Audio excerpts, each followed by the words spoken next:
noche aquí directamente desde Yanutugrí. Acabamos de encontrarnos el presidente de Rescate de la Gobernabilidad. Presidente, dinos cómo anda esa expectativa en este momento al primer debate nacional. Un mensaje para el pueblo de la región en este momento.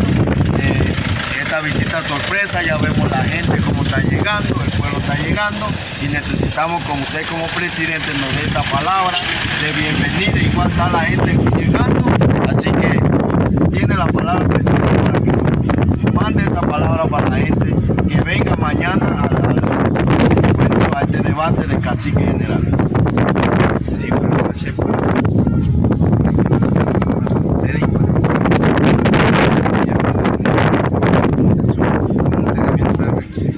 Las situaciones críticas, las situaciones preocupantes que hemos vivido durante 25 años y nos hemos estancado como pueblo.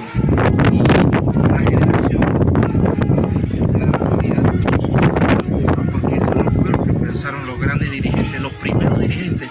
Ellos no pensaron esto, ellos nunca pensaron para los Zulia, ellos pensaron para el pueblo, para su gente.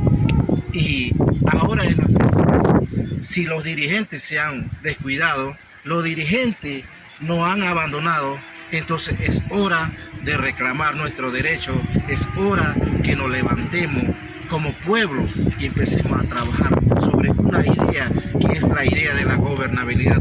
Y el único que puede imperar esto es la unidad.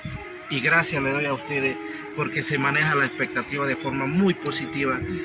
La gente han estado llegando, la gente está pendiente porque la gente quiere involucrarse para lograr mañana para los niños venideros.